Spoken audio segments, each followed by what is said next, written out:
Good morning, everyone. This is Jenni Rochelle. Welcome to this week's episode of the Surviving His Sex Addiction and Betrayal show. I am Jenni Rochelle, a betrayal trauma specialist, and I bring these live shows to you every Sunday where I talk about different aspects of what it's like to recover from discovering that your husband or ex-husband is a sex addict and has betrayed you. Because if that's you, you know that betrayal trauma, it's real. It's a real thing that you will need to focus on in order to heal and recover and get your life back. So today I wanted to talk about the isolation. Has discovering, your husband's sex addiction left you isolated and alone? And my guess is that it probably has. There's so much shame and heaviness and darkness with sex addiction, more so than other addictions. That shame, even though it's not yours, I know it taints you somehow, and you carry it, even though it's not what you've done, it's what your husband has done. But I know how isolating it feels. It feels like nobody else understands, nobody gets it, and you don't want to talk about it because it's super heavy and it's super dark, and you feel isolated and alone and heartbroken and devastated, and it really sucks. And I just want to tell you, you're not alone. You're not alone in the fact that that's a normal reaction to what you're going through. And so almost all partners or ex-partners go through a similar experience, and literally you're not alone. There are other women out there like you, myself included. It's why I do what I do.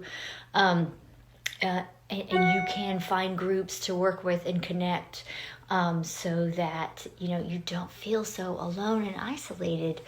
And, the thing is, too, is your isolation did not actually begin with your discovery and your finding out, about his sex addiction. Most of the time, there's a careful crafting of isolation by the addict that happens years before the discovery. Because it is an abusive relationship, because there is gaslighting, which is emotional abuse, and deception and crazy making, because they have to craft this world in which they can hide this double life that they're living, and because of that, it's common that they will cut out other people from your life. And so that on the day of discovery, all of a sudden you're like, oh my God, I don't talk to my friends anymore. I don't talk to my family anymore.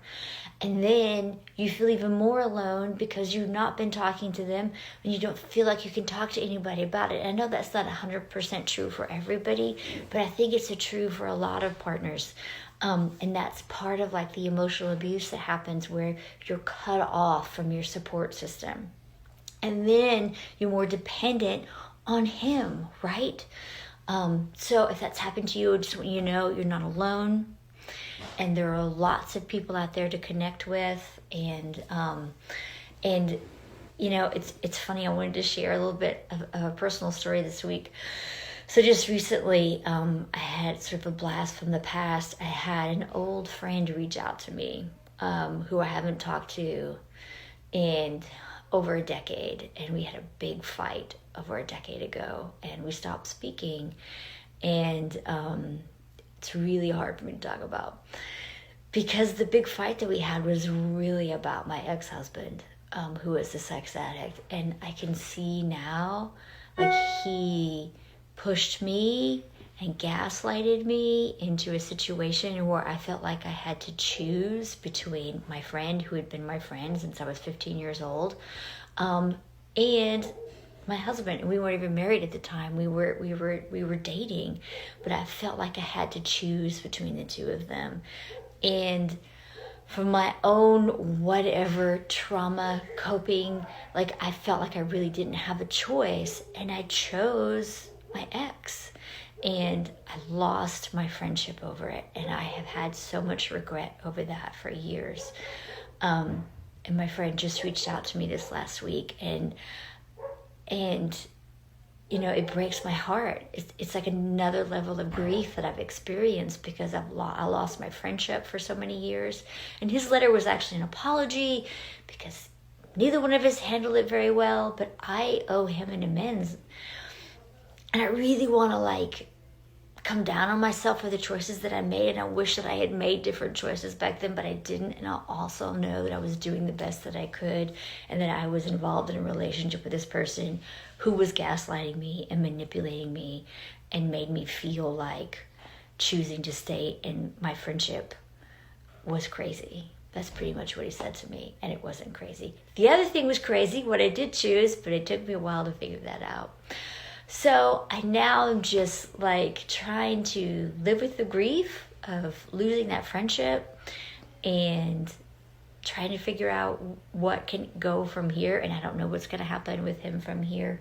And also just giving myself lots of grace and compassion for the choices that I made back then. And so if you're in the same boat and coming down on yourself or chastising yourself for the choices that you made in your relationship and for staying as long as you did, or not ignoring all the red flags, or not asking what you needed, I just want you to also give yourself all that grace and compassion and know that you're just doing the best that you can, right? And as Maya Angelou says, we do the best we can, and when we know better, we do better, right? So now I know better, and I do better, and I choose to do better every day, and I know that you can too. And I also have to start saying to you that the antidote for all of this is sisterhood, right? I was already isolated back then, and then he continued to isolate me.